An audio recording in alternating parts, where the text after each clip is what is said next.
So thank y'all for being here. We really appreciate it. You know, this is a really special and difficult month.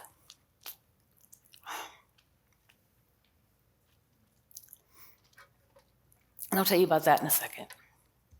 But part of why it's special is what Dominique said in the moment of silence she had for us. We definitely honor Memorial Day and loss. But it's also, May is Mental Health Month. And so you probably have realized whenever there is a specialized month, there's representation of a group or people or a topic or an area that has been misunderstood, hasn't been seen safely, has incredible injustice. February is Black History Month. March, Women's History Month. And so we know that our brown and Black siblings are brown and Black and beautiful every day. It's not just in February. They know their history and what they've been through, who they are daily. And as a woman, it's not just March that helps me know what it means to be a woman and the injustices that we still face. And so for this being Mental Health Month, like we know, as David says so well, this is everyday surrender, everyday struggle in dealing with our health. But in anything, whether it's racial injustice or it's gender injustice, whatever it is, always the foundation of it is mental health injustice. Always. And so if you are here, and part of your motivation for being here is the core of why icuTalks is here, is that we know what it's like to have religious trauma, to be around religious people or religious institutions and be at that intersection of religion and psychology and have people misunderstand us and mistreat us, and it's an absolute injustice. And so that is what has happened to you. I need you to know I am so sorry. And I see you. We see you. And icuTalks is dedicated to understanding you. Deuteronomy 16:20 tells us, justice, only justice you shall pursue. And what justice means is genuine respect for groups of people. It's treating people well, particularly those who haven't been treated well. For people who have to have a specialized month to have a spotlight on how they've been treated and what they've been through. And this is what happens if we come towards people and they have a lived experience that's different than ours and we disrespect their experience. What they have to do is give an abundance of grace to us. But if we meet them with generous curiosity, then they don't have to give us repetitious, tired grace. And that is justice because it is love. And if we're going to step out of this neglect about our mental health and the numbness about what we've been through and what people have been through, we need a soft place to land. And that is why we're here. And that's why there's churches like Watershed, organizations like Families Forward, Charlotte Clubhouse, amazing people like Jackie Spencer, people like Ben Kramer, who are allowing us to step out of mental health injustice and step into a place where we are safe and supported. There's a quote by Oscar Romero, and it goes like this: faced with human suffering, all people of compassion must confront this dilemma. Either become numb to the pain of those around you or begin to take action on their behalf. So as a therapist, let me add a little bit to that. We first have to deal with the numbness we have about what we have been through. And in that healing process, our ability to speak out and speak for on behalf of other people becomes a justice healing process. There are 3 women that I want to highlight tonight in the Mental Health Month who have really brought justice to mental health. And the first one is a woman named Nellie Bly, and we have a picture of her.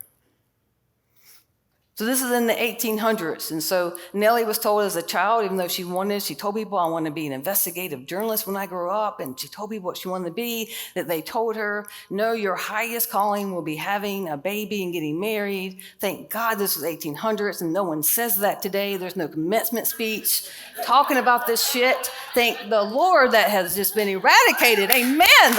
I'm so glad we're allowed to have choices now. And no disrespect to anyone who raises a child.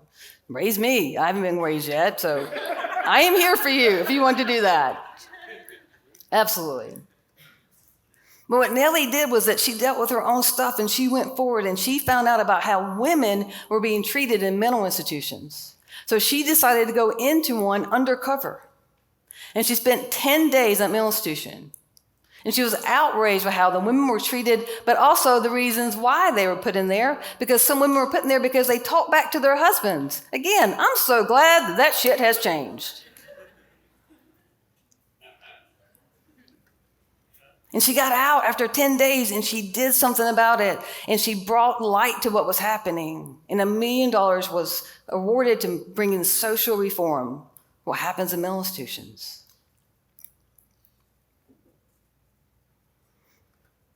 And the second person I want to tell you about is a woman named Claudia. She was born many, many years after Nellie Bly.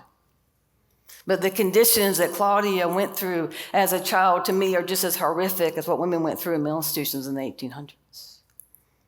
But Claudia was a warrior, and she was a trauma avenger.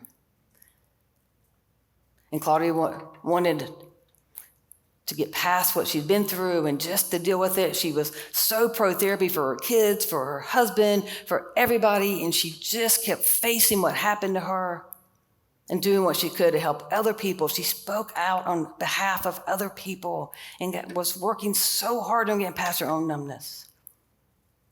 And one reason why this month is hard is Memorial Day. 5 years ago, Claudia had a moment where every bit of her trauma and every bit of her pain collided. And I need you to know, I know what that moment feels like. And on May 30th, 2019, we lost Claudia. But she is still here. And her impact and her influence on all of us just stands out. So much so that we have a Claudia Clayton Award that we give out every year to somebody that stands out, who refuses to disrespect themselves and groups of people who fight for mental health reform. And this year's recipient is my baby cousin, Katie. He's going to be one of your speakers tonight. See, Katie was born a Honeycutt, so she had no chance. We just do things. Yay, generational trauma. But Katie's fought hard, just like Claudia did. And she has just found her own lane. She's dealt with all the issues that she's just worked so hard. And she found a unique lane of having a platform of mental health and hot sauces. And because of that, people come to her because she stepped out of her numbness and she speaks on behalf of others. She's a warrior. I truly believe if we stop self-neglecting, we step out of our numbness, we do what Nellie Bly did, what Claudia did, what Katie's still doing. I don't think there's going to be a need anymore for a special month about mental health and other injustices in this world. I think collectively, we can change this. I think we can come together and seek justice, only justice, and in time, justice becomes love. Amen.